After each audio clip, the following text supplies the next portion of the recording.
Bom dia a todos, bom dia a todas. Com muita alegria que a gente dá início ao segundo dia do nosso primeiro colóquio internacional África-Brasil sobre inteligência artificial em perspectiva filosófica e o segundo colóquio internacional de inteligência artificial, desafios filosóficos da Universidade de Brasília, né? Hoje nós teremos, nesta sessão, nós teremos duas comunicações, tá? Começaremos com Gladys Lincoln Santos, aqui da UNB, né? Ele vai apresentar um trabalho intitulado Inteligência Artificial em Armamentos, Desafios Éticos e o Aprofundamento da Violência em um Mundo em Conflito, né? Para falar um pouco sobre Gladys Lincoln, ele possui bacharelado em Análise e Desenvolvimento de Sistemas pela Faculdade JK Brasília, técnico em Desenvolvimento de Sistemas pelo SENAC, pós-graduação em Andamento em especialização em inteligência artificial e atualmente cursa filosofia aqui na Universidade de Brasília, onde desenvolve pesquisa em áreas que priorizem a filosofia e a tecnologia como vértice para a reflexão de paradigmas humanos. Em seguida teremos a fala de Gnandi Mustafa Yanwo, e ele vai nos apresentar uma fala intitulada Educação, Inteligência Artificial e Soberania Digital no Sul Global, Perspectivas África-Brasil. Gnandi é brasileiro de origem africana, natural do Togo, mestre em Gestão e Finanças Públicas pelo Instituto Superior de Finanças de Dakar, pós-graduado em Tecnologias Digitais para Educação Empreendedora e licenciado em Letras, Língua Francesa pela UNB, e é autor do livro Políticas Públicas sobre Inteligência Artificial, publicado neste ano pela Wiclap. Tá? Caso eu tenha me esquecido de alguma credencial, por favor, me corrijam, tá? A gente vai, então, começar com... eu agradeço, claro, a presença de todos, agradeço a presença dos palestrantes, e eu passo a palavra, então, para o Gladys Lincoln Santos. Bom dia, pessoal.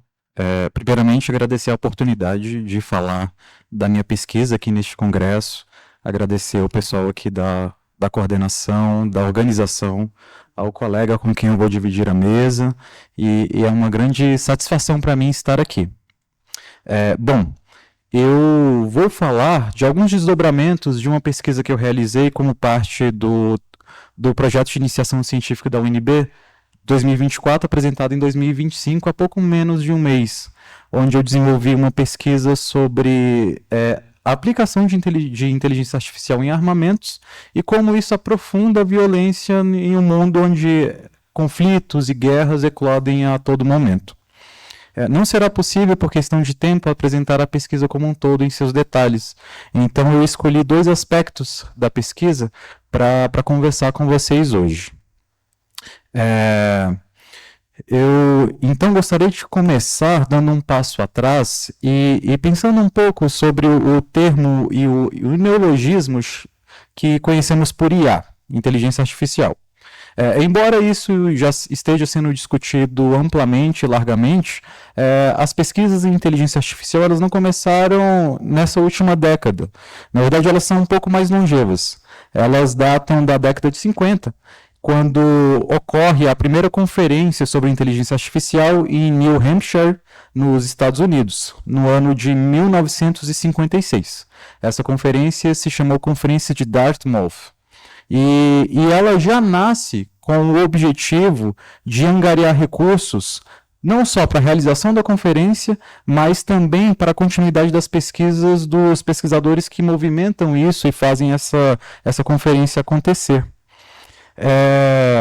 Ou seja, a inteligência artificial já nasce como, pelo menos a inteligência artificial moderna, já nasce como uma vitrine de investimentos e desenvolvimento tecnológico que precisa de um aporte.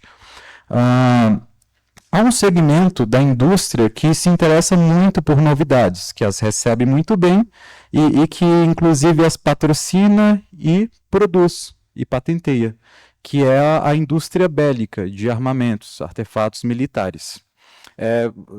Se pegarmos a história humana, nós veremos que vários dispositivos tecnológicos eles tiveram uma apropriação muito radical pelas indústrias militares. É o caso do rádio, do GPS, do radar, do avião e agora da inteligência artificial. Mas para delimitar um pouco melhor e para esclarecer um pouco melhor isso, quando a gente fala em inteligência artificial, nós estamos falando exatamente do quê, né?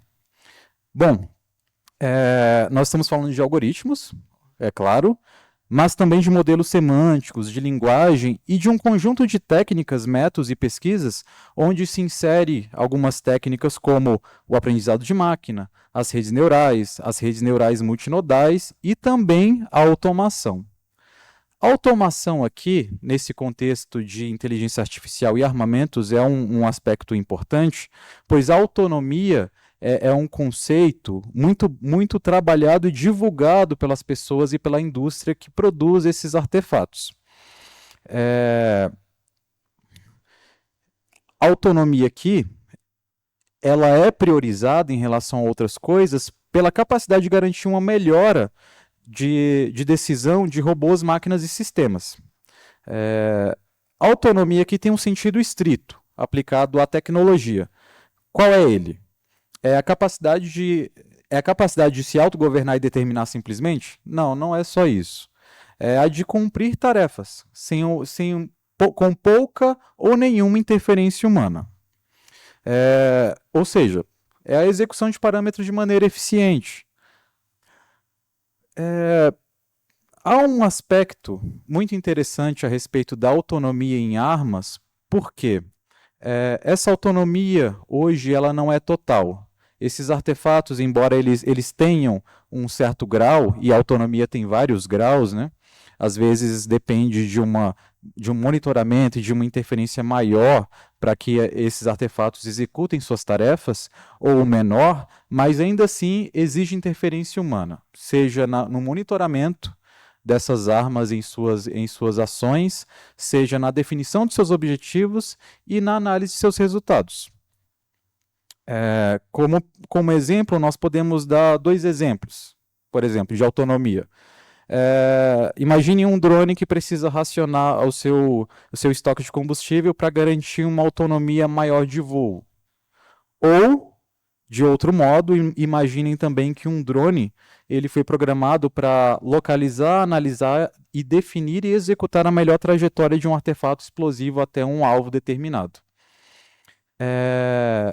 Então, a autonomia aqui, ela tem esse sentido de tarefa e objetivo. E qual é a maior tarefa e objetivo das armas inteligentes? É a eliminação eficiente de seres humanos. Automação e autonomia é a junção da robótica, da mecatrônica e de sistemas combinados que ocorrem e que passaram a ocorrer em larga escala, não também na história recente, mas começa em 2001, com a guerra do Iraque. Nessa guerra, nós vemos pela primeira vez em operação um drone chamado MQ-9 Reaper, que é um drone utilizado até hoje, mas em suas versões mais modernas também, de vigilância e ataque ao solo não tripulado. Essas armas que encontram ali naquele conflito, né, na invasão do Iraque, e provam um ganho operacional muito grande, elas inauguram uma tendência, que é de cada vez mais modernizar esses aparatos e esses dispositivos e esses robôs e, recentemente, aplicando a eles uma camada de inteligência artificial. Nós podemos destacar um país que é líder no desenvolvimento desses sistemas, que é Israel. Lá estão sediadas empresas como a Elbit Systems, a Rafael Advanced Defense Systems e a Israel Aerospace Industries, que unidas a empresas de tecnologia no âmbito civil, garantem a liderança desse país nesse mercado. Para vocês terem uma ideia, somente em 2024 e 2024, eles registraram um aumento de receita de 25% em relação ao ano anterior em novos contratos. Isso é estimado mais ou menos em novos 63 bilhões de dólares para o desenvolvimento de armas ditas inteligentes. São vários produtos produzidos por eles e eu exploro alguns no meu artigo, mas eu, por necessidade de exemplos, eu trouxe um apenas aqui. É um sistema israelense chamado Habsorah, que significa o Evangelho em hebraico. E esse sistema, ele foi apelidado como fábrica de alvos por um jornalista investigativo chamado Yuval Abraham. O que esse sistema faz, em termos gerais, é identificar e gerar alvos para uma central de controle a uma taxa que excede muito as capacidades dos sistemas anteriores. Isso não é exato, ou pelo menos não se demonstra exato no campo de batalha, e gera também efeitos colaterais terríveis, como o assassinato de civis indiscriminadamente. Esse sistema, inclusive, ele foi utilizado em Gaza, nessa recente invasão de Gaza por Israel. Contudo, vale ressaltar também que Israel não é o único país que desenvolve armas inteligentes e com inteligência artificial. Isso é uma tendência. China, Rússia, Índia, Turquia possuem suas próprias soluções em IA. E é uma tendência que, pelos seus ganhos operacionais, não parece diminuir. Na verdade, parece que daqui para frente vai aumentar cada vez mais. Então, tudo bem. Nós temos aqui essas armas utilizando IA e tudo mais, e que combinam soluções de automação com sistemas, e elas já estão aí há um bom tempo já, né? Não é algo recente, agora, a partir de 2020 para cá. Começa em 2001, como vimos. E esses múltiplos sensores que elas têm e suas capacidades de processamento e execução de tarefas tornam esses artefatos muito valiosos para exércitos ao redor do mundo, pelas vantagens e as antecipações que eles garantem em combate.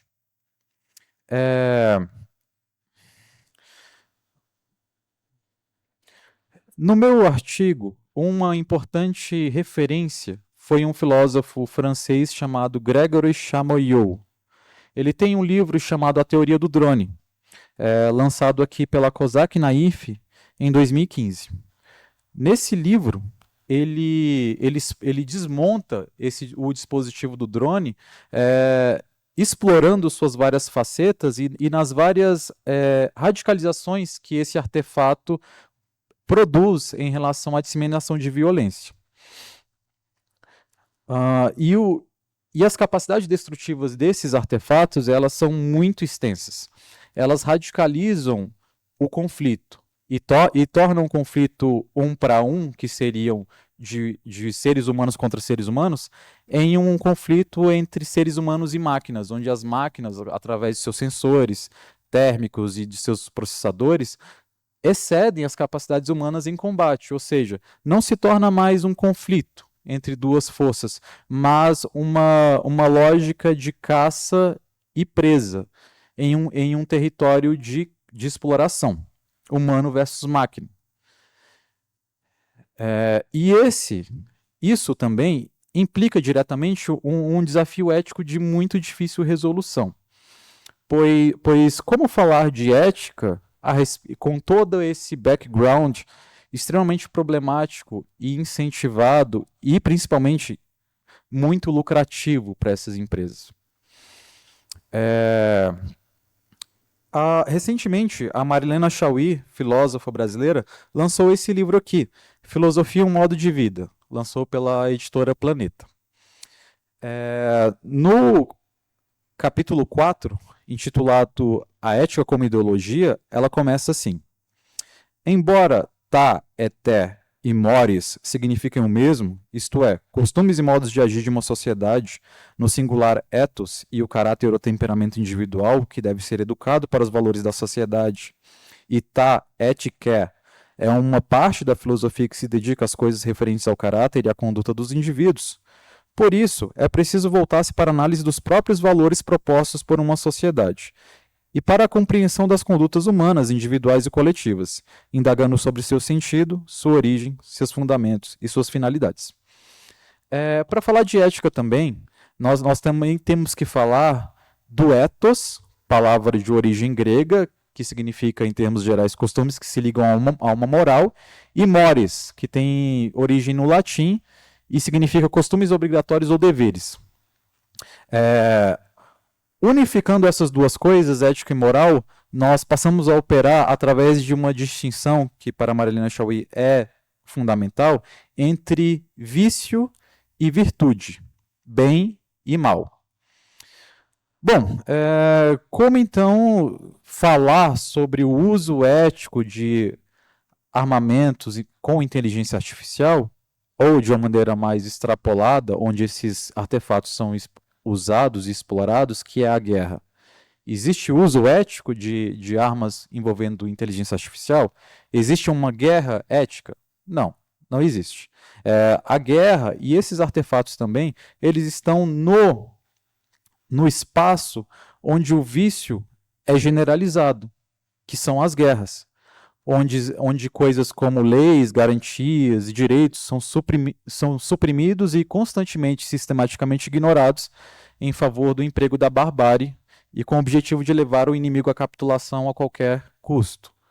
Aqui, inimigo, entendido nesses termos, não apenas como um exército de uma nação estrangeira hostil, mas inimigo como qualquer um que eles definam como inimigos.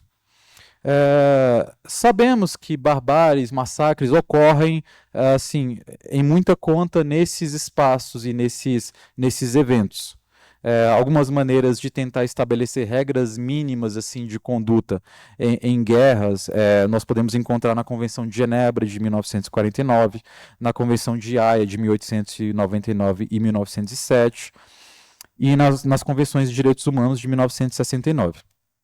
Apesar de existirem todos esses dispositivos e regras e acordos e conferências, elas não são nem minimamente eficazes para impedir que massacres ocorram.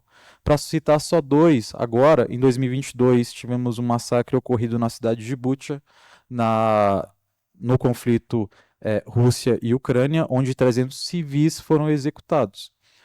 De outra forma, também nós vimos o que aconteceu a Gaza, né? Então, crimes de guerra ainda acontecem em muita monta. E as armas contendo inteligência artificial radicalizam e também generalizam esses danos. Embora tenhamos aí outros mecanismos, como o Tribunal Penal Internacional, que tem inclusive dois mandados de prisão expedidos por crimes de guerra contra 2 presidentes de países envolvidos em conflitos hoje, isso parece ser ineficiente para evitar que esses massacres ocorram. Então, como organizar isso e como falar em ética nesses aspectos? Nós temos que falar através do seu negativo, né? Que é a antiética por excelência. E desenvolver armas contendo inteligência artificial por todos os seus problemas, a sua radicalização, a sua assimetria em combate, ou falar de guerra onde elas são usadas, falar de uma antiética, falar de um problema de difícil resolução, mas que precisa constantemente estar em pauta e ser denunciado. Nós temos aí também algumas organizações como a Stop Killer Robots, Less Autonomy, More Humanity. É um grupo em uma campanha de coalização que visa denunciar o emprego dessas armas, que já não são coisas de filmes, como eu mostrei para vocês e dei só um exemplo, mas há vários outros, já estão sendo utilizadas para cometer massacres. Toda essa questão, e no meu trabalho eu tentei trabalhar e tentei imaginar ou buscar sistemas éticos para lidar com essas questões, e o Gregory Chamoyou faz toda uma reflexão a respeito do porquê essas armas são veiculadas como autônomas, mesmo não sendo, e a barreira psicológica que elas operam entre operador, entre assassino e entre vítima, para separar o crime do criminoso, que é um complexo sistema de justificações para algo que não tem justificação no fim. Seria possível explorar em muitos outros aspectos, no quanto isso é problemático, no quanto isso é urgente, como outras outros empregos também problemáticos da IA. E recentemente tem um documentário muito que eu gostaria de deixar como sugestão na Netflix, chamado Explorando o Desconhecido, Robôs Assassinos. Lá eles dão vários exemplos de como essa tecnologia ela é usada, mas também pode ser usada de maneira ainda mais danosa para aqueles que assim desejarem e assim dão a monta do problema ético e moral disso e fazer algumas sugestões também de como isso pode ser debatido e como isso pode ser trago para nós. Bom, meu tempo já estourou. Muito obrigado. Passo a palavra agora ao João, mediador da mesa.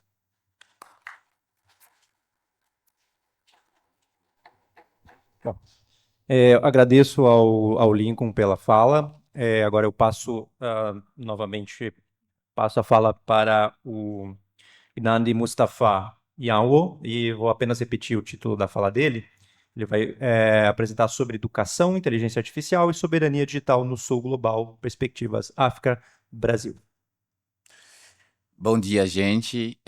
Primeiro, né, quero agradecer, né, a comissão e todas as pessoas, né, que trabalham para organizar esse evento de hoje e que isso aconteça. Eu acho que é muito importante a gente reconhecer todos os esforços e os sacrifícios que foram feitos.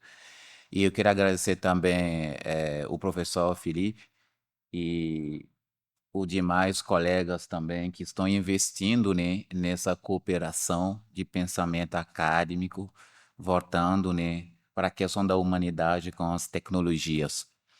E como falou o colega aqui, a gente é muito importante que a gente comece a pensar, né, sobre educação e inteligência artificial no sul global, caminho para a soberania digital e a cooperação entre a África e o Brasil.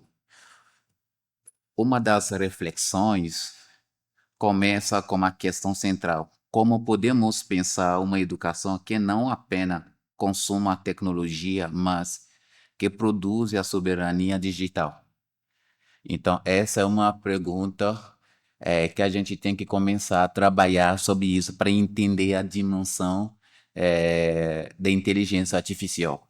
E a cooperação entre o Brasil, África e o Brasil mostra-se essencial para romper dependências tecnológicas e epistemológicas, criando pontes de inovação baseadas em valores culturais, solidariedade e conhecimento compartilhado. Então, hoje, o Brasil tem uma competência, a África também tem uma competência, mas que seja o Brasil um país e o África um continente, está sendo colonizado novamente pelos algoritmos. Ou seja, a gente não tem uma dependência. E a gente não pode pensar criar uma educação para trabalhar a soberania se a gente vai continuar usando os mesmos modelos. Esse diálogo entre os dois continentes fortalece, né, a autonomia tecnológica, a pedagogia do povo do sul global. Então, a gente chegou a um ponto, né, para entender, será que a gente vai ser mesmo usuários dessas tecnologias ou a gente vai ter um protagonismo de criar? Se a educação é fundamental para a soberania dos países, a soberania do povo. No segundo ponto, da dependência tecnológica, a automação, a autonomia digital, desafio ético e pedagógico da IA na educação. Como o colega acabou de falar, que esse desafio é maior, é muito preocupante. Ao falarmos, né, de inteligência artificial na educação, precisamos enfrentar o paradoxo entre a autonomia e o controle. A inteligência artificial pode personalizar o aprendizado e ampliar o acesso ao conhecimento, mas se usada sem crítica, sem credibilidade, pode reproduzir viés, né, algoritmos e desigualdades estruturais. Então, dentro da academia, dentro do mercado do trabalho, dentro do armamento, quem está por trás dessa inteligência artificial é aquela pessoa que está sentada no computador, colocando os códigos. Qual foi a formação dessa pessoa? Quais são as coisas, a ideologia dessa pessoa? Qual é a visão dessa pessoa? Essa pessoa, ele é machista, ele é homofóbico, ele é racista, ele é xenofóbico. Essa pessoa é anticultural, essa pessoa é ateu, essa pessoa é que crê só em Jesus. Então, tudo isso leva, né, essa questão da ética, que a gente tem que entender o fundamento real da inteligência artificial.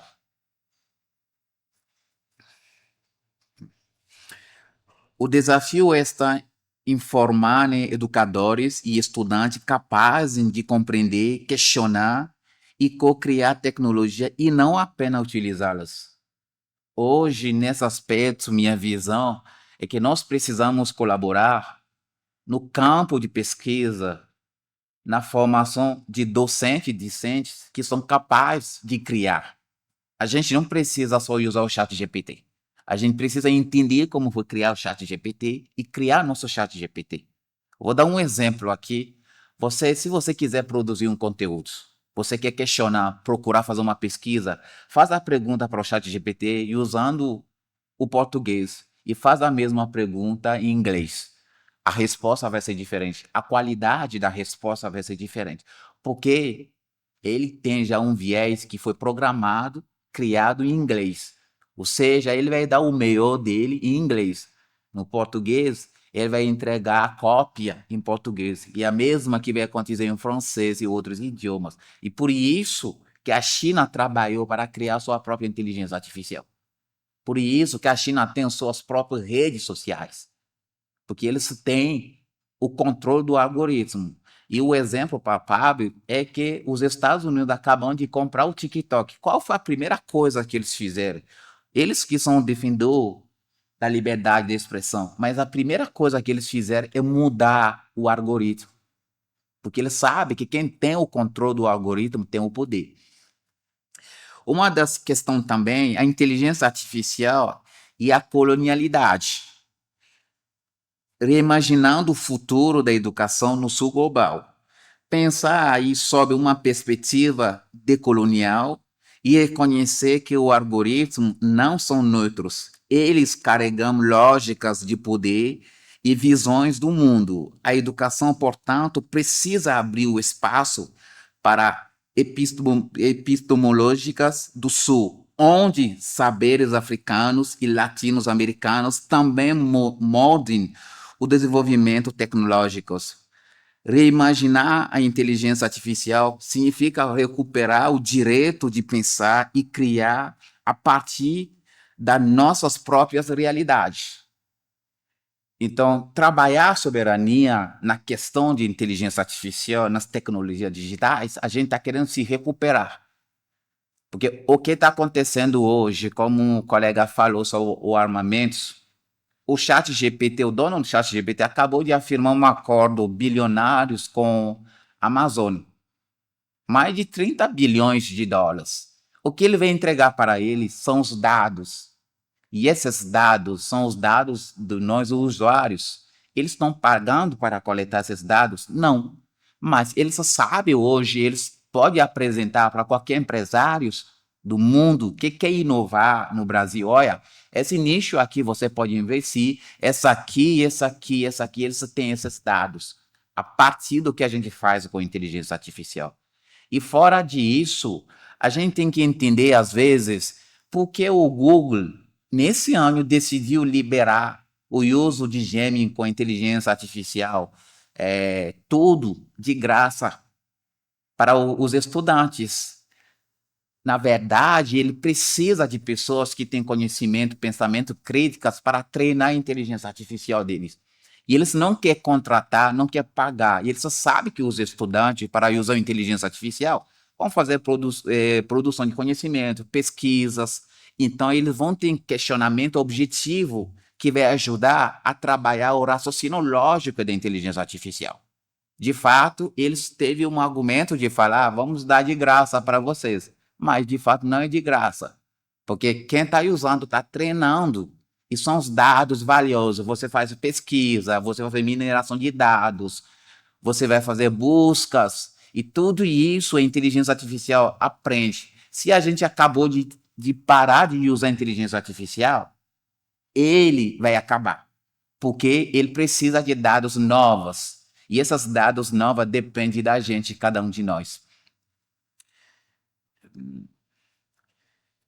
A cooperação Sul-Sul e inovação educacional por uma soberania cognitiva, tecnológicas compartilhadas. A cooperação Sul-Sul vai além de troca técnica. Ela repensa o movimento político de emancipação digital. Quando o Brasil e a África compartilham práticas de inovação educacional, empreendedorismo e o uso ético da inteligência artificial, construímos ecossistemas de aprendizagem mais justos e inclusivos. A soberania cognitiva nasce justamente dessa troca de experiência, desafios e soluções coletivas. Então, é isso que eu vejo dentro dessa cooperação entre os pesquisadores, discentes, empreendedores, cientistas, tanto do Brasil como da África. Porque se a gente quer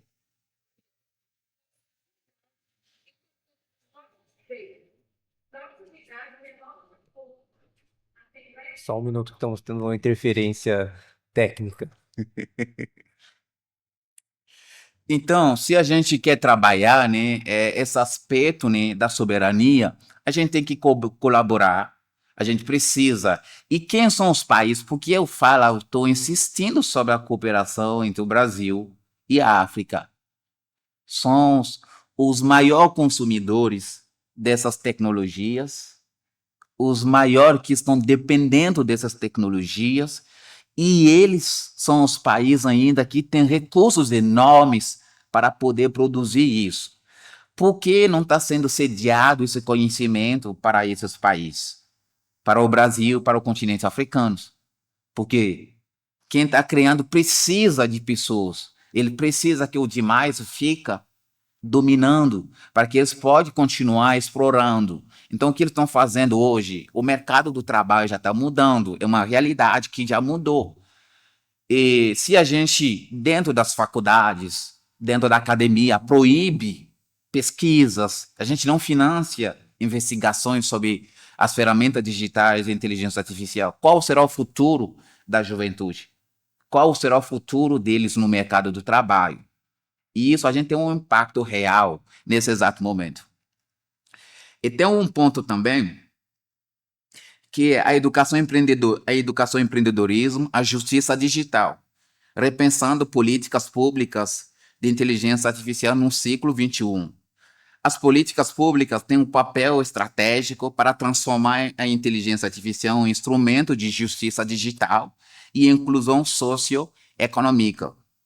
Precisamos de programas que integrem educação, inovação e empreendedorismo, preparando jovens e educadores para um futuro de trabalho em que a criatividade e a ética sejam tão importantes quanto a técnica. Nesse contexto, a formação empreendedora, a crítica, torna-se uma ferramenta de cidadania digital. Então, a gente precisa trabalhar, promover políticas públicas que regularizam a inteligência artificial, o uso dessas ferramentas. Você pode ir em qualquer fast foods hoje, McDonald's, tudo isso, eles têm grandes máquinas, olha, você vai lá, você vai fazer seu autoatendimento. Pergunta para ele quem trabalhava lá. Essa moça, esse jovem, esse garçom que faz esse atendimento manual, não existe mais. A máquina pegou o lugar dele. Mas qual é a falta da ética quando eu fiz essas investigações? É que essas empresas sabem, claro, sabem que eles vão usar essa tecnologia, mas eles não investiram na capacitação dos funcionários que eles podem usar essa máquina. Eles preferem trocar o funcionário com a máquina. O que a gente está fazendo? A gente está criando uma bomba que vai estourar se a gente não souber usar a inteligência artificial do desemprego. Então, a colaboração humana e máquina ele é fundamental. E ele vai vir de onde? Da ética, das políticas públicas para regularizar o uso e a aplicação de inteligência artificial, tanto na educação, no empreendedorismo e nas pesquisas. Então, isso, com essa reflexão, né, eu lancei um livro, o meu livro, que é sobre as políticas públicas sobre inteligência artificial, regulamentação e o futuro do trabalho. E essa obra, né, apresenta uma análise crítica e fundamental sobre a regulamentação de inteligência artificial, os desafios éticos e as estratégias para garantir uma inovação responsável e inclusive a partir do estudo como IATEC, que é uma norma, né, da União Europeia e outras normas brasileiras que estão sendo discutindo. O objetivo, claro, desse livro, né, que está aqui, eu vou passar, né? Esse livro ele é composto, né, de 12 capítulos. O primeiro capítulo fala de inteligência artificial e fundamentos. O segundo, introdução a políticas públicas sobre inteligência artificial. O capítulo 3, né, automação e o desemprego. O capítulo 4, educação e requalificação profissional para o mercado do trabalho com inteligência artificial. O capítulo 5, o papel da IA no recrutamento, porque tem grandes empresas hoje que usam a IA para fazer o processo seletivo. Será que foram tratados dentro dessa IA as viés? Tem pessoas que não querem promover mulher no cargo de lideranças. E eles vão programar essa inteligência artificial para eliminar as mulheres. Tem pessoas que não têm pessoas negras nos cargos de lideranças. Eles vão programar essas inteligências artificiais nesses processos. Então, o capítulo 6 fala sobre a colaboração humana e máquina. Porque as máquinas, eles têm que ser um instrumento de colaboração. Eles não podem substituir o ser humano. Mas os empresários capitalistas, eles pensam, como falou o colega, eles pensam em como colocar a automação. A automação é colocar a máquina para fazer tudo. Então, fazendo tudo, não precisa mais do ser humano. E até a inteligência artificial geral é isso. E o capítulo 7, né? Setores em ascensão com inteligência artificial. O capítulo 8 faça a influência de inteligência artificial na produtividade, eficiência organizacional. O capítulo 9, impacto da inteligência artificial nas soft skills, habilidades interpessoais no trabalho. O capítulo 10, políticas públicas e regulamentação sobre inteligência artificial e o uso no trabalho. O capítulo 11, AI, desinformação, democracia e direitos digitais. E o último capítulo, estratégia futura e as políticas, as ações públicas. A gente tem mais ou menos uns 10 minutos, eu acho, que a gente pode fazer de debate. Então, eu abro para perguntas. Bom dia, uma pergunta para a Gladys. Obrigado pela sua fala. Qual é a legislação do Brasil atual ou em previsão sobre os robôs matador por IA, né, por inteligência artificial? O legislador francês, o que saiu, né, a gente vai examinar essas questões de regulações mais na sexta-feira, com juristas da UNB em particular. O legislador francês proibiu a utilização de inteligência artificial pura, isto é, sem intervenção humana, no caso desses robôs matadores. Okay? Tem que ter um ser humano no processo de decisão a um momento ou outro. A gente não pode delegar totalmente o gesto de tirar a vida. Bom, vai ser um pouco a mesma coisa para a medicina em caso de diagnóstico vital. Então, são casos muito graves, assim, que implicam o olhar humano, não é sempre justificado, mas a gente vai ver essas coisas, talvez, essa tarde, sobre, a partir da epistemologia, se justifique pela teoria do saber, mas gostaria de conhecer qual é a tendência, digamos, do Brasil nesse domínio. Obrigado. Bom, obrigado pela pergunta. E no caso brasileiro, o Brasil não tem, ou eu não conheço ainda, uma regulamentação a esse respeito. Talvez também porque por ser um país que ainda não opera essa tecnologia e não a emprega. Contudo, o Brasil ele tem uma tradição de se opor e de se vincular a convenções e tratados internacionais que se opõem a esse tipo de prática. Contudo, aproveitando a sua pergunta no caso francês, e isso é muito interessante, porque, de acordo com o que você disse, é preciso ter um humano em algum desses processos decisórios ali entre a máquina e o seu objetivo.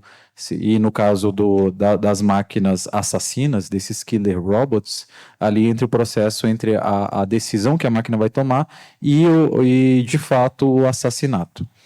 Bom, o Gregory Chamoyot, francês também, ele coloca em seu livro A Teoria do Drone que essa autonomia ela é só aparente, né? Quer dizer, e que essa mediação que os humanos fazem, ela tem mais uma utilização de um subterfúgio, um desvio psicológico, para que o operador absorva os impactos psicológicos do que ele fez, ali naquele processo de interferência, do que realmente diminuir os impactos ou os danos que essa ação vai causar. Então, na verdade, seria mais ou menos uma camada ali, mesmo essa tentativa de regulação, ela não atinge o problema em seu centro, pois ela exige que exista um ser humano ali por trás, monitorando ou em auxílio à máquina. Contudo, esse ser humano, assim como a máquina, estão parametrizados em um contexto de execução de uma tarefa, que no caso dessas armas é uma tarefa de assassinato. Ou seja, o assassinato ele não está sendo evitado, ele continua sendo cumprido mesmo com a supervisão humana. Então, é um processo muito complexo e que as regulamentações ou as regras, as tentativas de estabelecer limites mínimos não atingem o centro do problema. Contudo, obviamente, elas ainda são uma parte do processo de pensar essas questões e de estabelecer, mesmo que temporariamente, alguma barreira para o uso indiscriminado desse tipo de tecnologia. Bom dia, professor. Os grupos terroristas, eles têm possibilidade de usar a inteligência artificial para destruir, por exemplo, sistemas de energia, sistemas de controle de armamentos nucleares. Eles têm essa possibilidade, eles têm capacidade de usar, estou falando de grupos terroristas, né? Não estou falando nem dos terroristas estatais, estou falando desses avulsos. Eles têm possibilidade de usar a inteligência artificial e destruir um sistema como de armamento nuclear, um sistema elétrico, e causar ou uma guerra ou um caos. Há essa possibilidade? Certo, obrigado pela pergunta. E possibilidade, acredito que sim. Agora, capacidade, o desenvolvimento dessas armas e a sua construção ainda são muito caros. São armas de milhões de dólares e sistemas de milhões de dólares também. Hoje, as iniciativas e os maiores produtores desses artefatos militares ainda são países. E o uso também parte desses países de uma maneira mais generalizada, digamos assim, e efetiva. Não conheço organizações terroristas ainda operando IA nessa escala, entende? Mas, sim, é uma preocupação que se estende para vários tipos de organizações bélicas, não só as estatais, as organizadas, mas muitas outras. No meu artigo, eu dou um exemplo também de um caso acontecido e tem a ver também com essa questão do terrorismo, porque, a rigor, o terrorismo ele se encaixa dentro de uma prática ali de terror e de disseminação da violência. Acontece que terrorista, a formatação de alguém como terrorista parece ser mais maleável do que o ato em si, ou da função em si. Tem um caso, lembra daquele caso vazado pelo WikiLeaks chamado Collateral Murder? Pois é.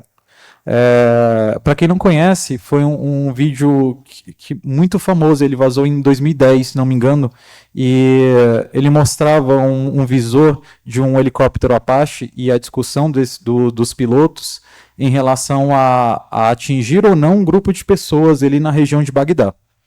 Homens que estavam ali às voltas de uma caminhonete e tudo. Eles decidem, no fim das contas, atingi-los. Eles são todos mortos. Depois se descobre que não, eles eram só suspeitos. Suspeitos de terrorismo. E por que eles eram suspeitos de terrorismo?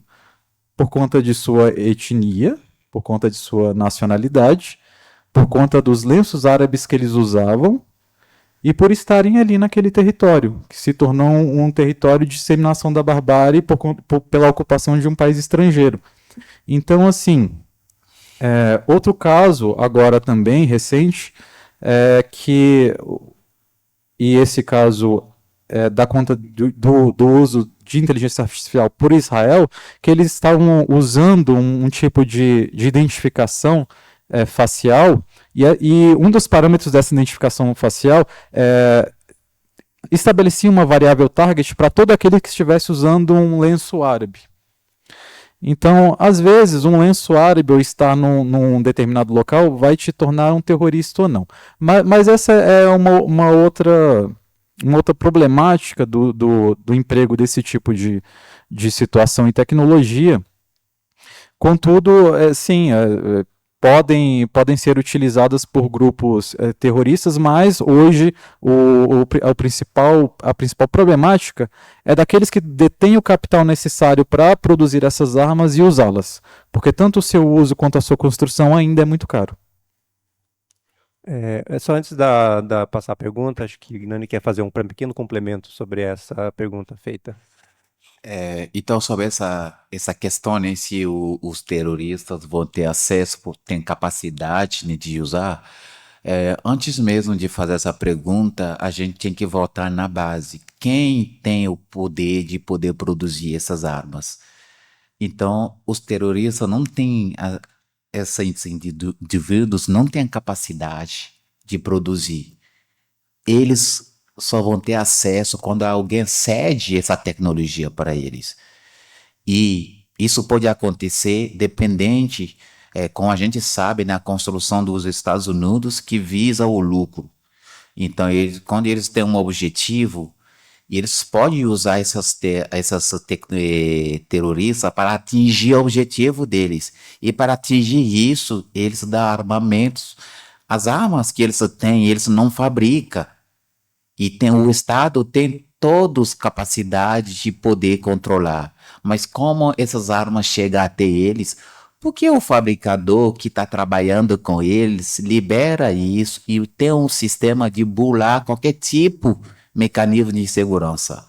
Então, se amanhã os terroristas começarem a usar inteligência artificial, bomba kamikaze de inteligência artificial, que aquele que produziu, os estados que estão produzindo, foram eles que estão entregando para eles.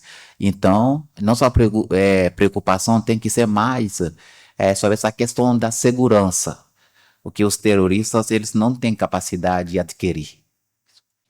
Bom dia, meu nome é Rosimeire, e eu queria fazer uma pergunta ao primeiro palestrante, né, sobre a questão dos armamentos de IA. Eles são rastreáveis? Porque a gente vê hoje na guerra da Rússia com a Ucrânia, a gente vê os países que estão por trás, né? A Coreia, a China. E aí, como o colega falou, né, na questão ontem e o que o segundo palestrante falou agora, se os terroristas começarem a usar e forem explodir alguma bomba em algum lugar, não tem como fazer essa detecção, porque já explodiu, não tem como fazer uma perícia. E aí vai esperar algum grupo assumir isso, ou tem como estar fazendo essa detecção, se é rastreável. E para o segundo palestrante, né, ele falou assim, quem tem o poder do algoritmo hoje tem o poder, né? E aí a gente vê algumas coisas, por exemplo, o caso que ele citou da China, né, a questão dos algoritmos. A gente vê um exemplo hoje do TikTok. Então, no Brasil, o TikTok, o algoritmo, ele está programado para quê? Para apresentar dancinha, para apresentar coisas esdrúxulas, coisas que não fomentam nada, né? E a gente vê o algoritmo da China. O TikTok da China, ele está programado para mostrar vídeos da pessoa vencer, da pessoa estudar, da pessoa fazer pesquisa. É outro nível, né? Tem um termo hoje no Brasil que chama apodrecer na cama, que, né, nas redes sociais, né? Já viram que o brasileiro tem esse viés e eles colocam o algoritmo para isso, para apresentar coisas ali que não acrescentam nada mais que atrai. E a gente vê essa questão também nos algoritmos, que é um problema até discutido no Congresso, que é a questão das bets, a questão do jogo, né? Que foi lá foi um influencer dar o depoimento, e aí na hora ele mostrou lá a IA dele e ganhou R$300 na hora, mostrou para a senadora, né? E ela ficou impressionada. E a gente ficou assim, nossa, que absurdo, né? É uma IA, tá programado para ele para vencer. Então, quando ele vai mostrar em qualquer lugar, tá mostrando ele ganhando e as pessoas vão acreditar nisso. Então, quando as pessoas entram lá para jogar, esse algoritmo ele tá programado para fazer a pessoa ganhar, até ela viciar. E aí, quando ela vicia, ela começa a perder. Então, tudo isso é um algoritmo, está programado. Obrigado. Sobre a primeira pergunta, se eles são rastreáveis ou é possível identificá-los e estabelecer algum tipo de prevenção nesse sentido, é muito difícil. Porque tratando-se em armas e tudo mais, e no emprego delas, nós estamos falando de segredos de Estado e de operações militares que são sigilosas. Mas o que chega para nós, na sociedade civil, vem através de 3 fatores que eu consigo pensar agora. O primeiro é através de vazamentos, o segundo através de investigações independentes de jornalistas, e o terceiro através das feiras de divulgação. Existem várias feiras onde esses armamentos eles são divulgados e procuram vender esses armamentos e qualquer interessado estatal pode ir lá e verificar isso e assinar contratos. É lá que a gente fica sabendo quais armas estão utilizando inteligência artificial.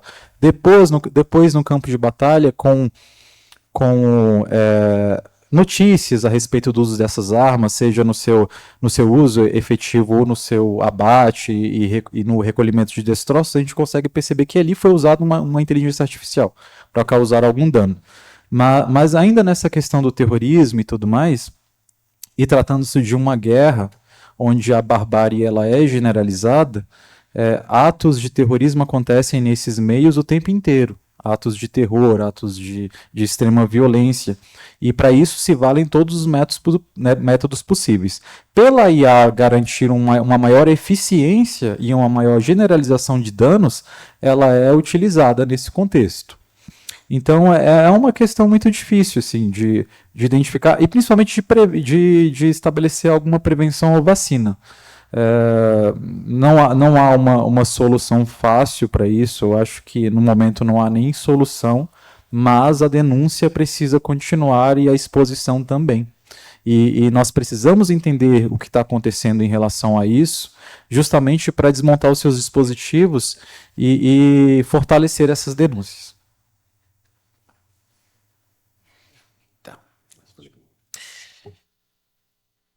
Então, sobre essa questão que você trazou, isso é uma realidade, né? Que quem domina o algoritmo tem o poder, é um poder muito, né, perigoso, e para controlar tudo uma geração. Como exemplo que você deu do TikTok. A China tem o TikTok da China, apesar que as pessoas que não fazem as pesquisas, não entendem, falam que a China é um país comunista, isso.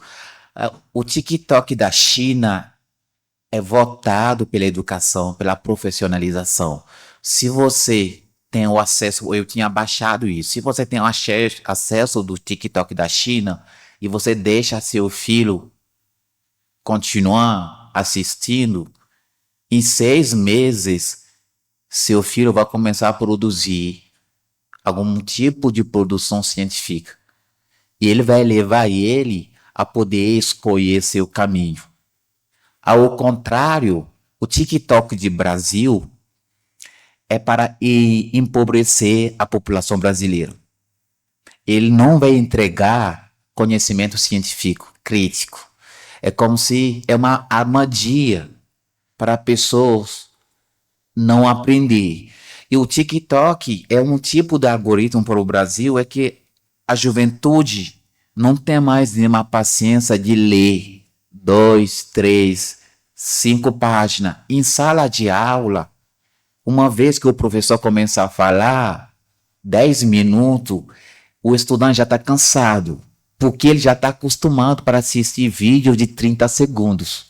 E esses vídeos não trazem. Então, é isso que a gente tem que repensar o algoritmo. Porque o que acontece? Qual é o perigo? O mercado do trabalho já mudou. E as competências são tecnológicas. O que vai acontecer? Daqui a pouco, a gente vai ter a juventude chinesa que vão vir aqui para ocupar os cargos de responsabilidade no aspecto tecnológico. Ao mesmo tempo que a juventude brasileira vai começar a se preocupar, se procurar no mercado. Então, isso mostra a importância da regulamentação, porque o conteúdo ele é fundamental, o conteúdo ele tem um objetivo. Enquanto o outro está dançando, o outro está aprendendo a programar, a criar. Enquanto o outro está produzindo fake news, outro está tentando se especializar. E quando eles vão se cruzar no caminho, aquele que se especializou vai conseguir chegar. E isso é uma grande preocupação. Por isso que é muito importante que o Brasil também tenha seu próprio algoritmo. A gente não pode só ir usando o TikTok assim. Para quê? Qual é o objetivo? Qual é a finalidade? E a China tem isso. As mídias sociais chinesas, eles têm essa vocação. É entregar o conteúdo educativo, de orientação, para que o cidadão pode ter um acesso. Porque as mídias sociais, essas tecnologias, são ferramentas para a gente democratizar o conhecimento, o acesso à democratização do conhecimento. E a gente tem que se questionar. O que estamos fazendo no TikTok, no Facebook, no Instagram? A gente está democratizando o conhecimento. O que estamos fazendo? E daqui 10 anos, como vai ser o mercado do trabalho? E será que a juventude é preparada para isso? Vou dar um exemplo, eu acho que foi no mês de julho ou setembro, o Banco do Brasil fez um acordo com o mercado que vai até 3, 4 bilhões de reais com a juventude chinesa para criar um aplicativo. Isso é o emprego que está gerando lá. Por que não foi entregado isso para a juventude brasileira? Porque não tem especialização, não tem pessoas capacitadas. E ao mesmo tempo que a gente veja dentro das faculdades, das universidades, dificuldade de ter financiamentos, dificuldade de incorporar tanto no financiamento também a resistência de algumas pessoas, alguns docentes que não querem, por medo de não saber usar.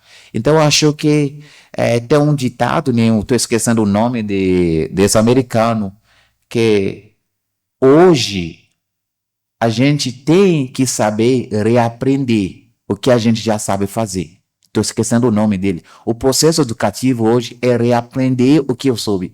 Então, se a gente não fizer isso, se a gente não abriu a faculdade, se a gente não incorporou essas competências dentro das instituições de ensino, como vamos trabalhar a questão da ética, da sustentabilidade, do uso útil das ferramentas digitais? É isso.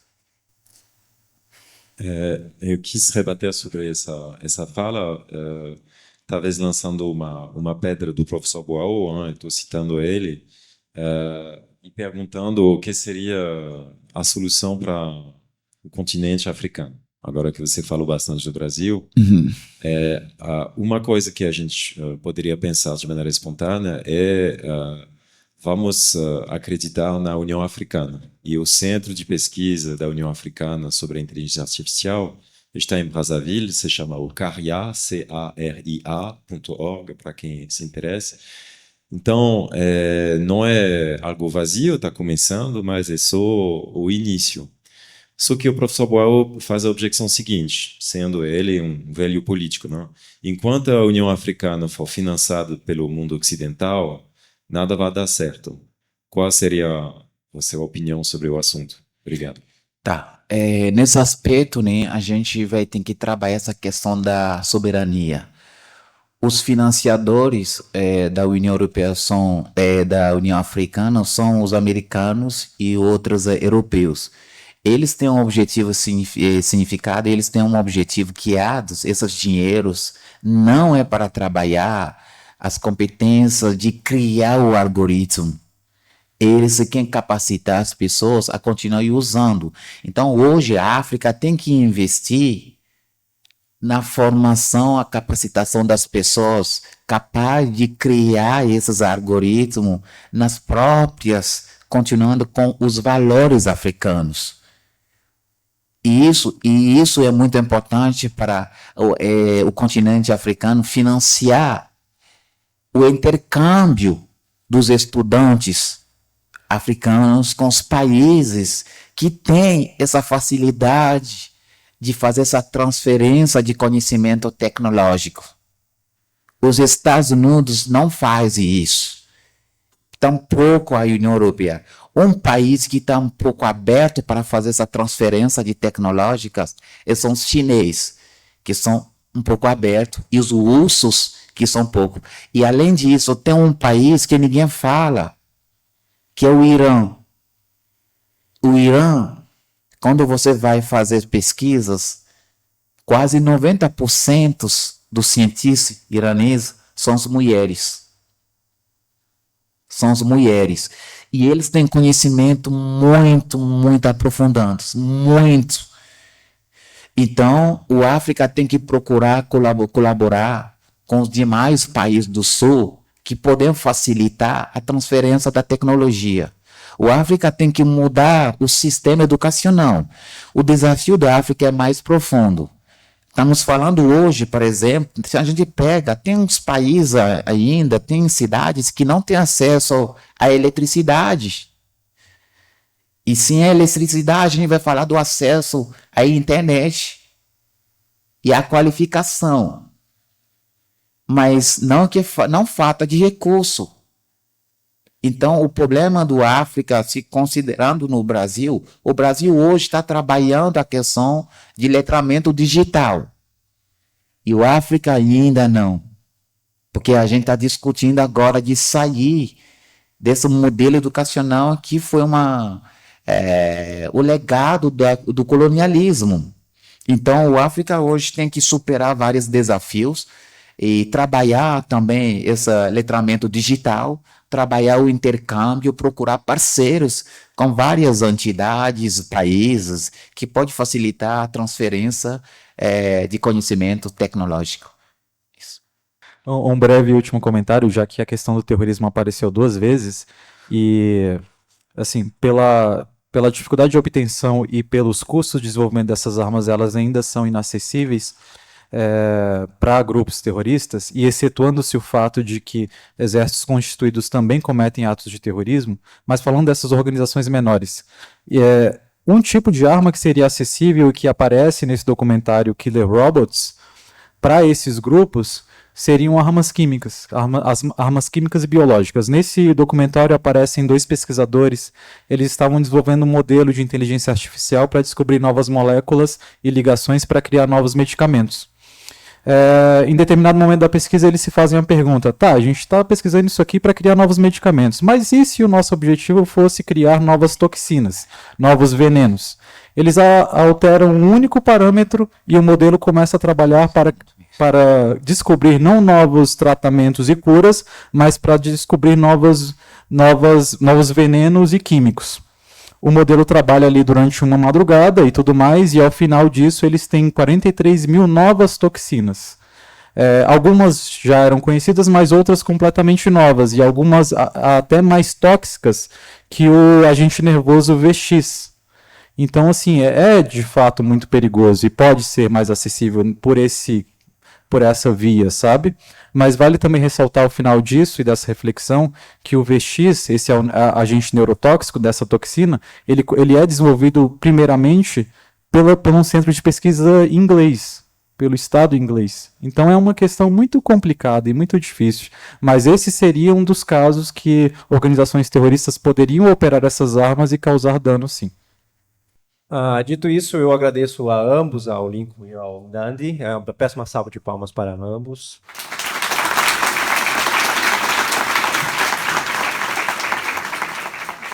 Faremos um breve coffee break agora e retornamos em seguida. Obrigado.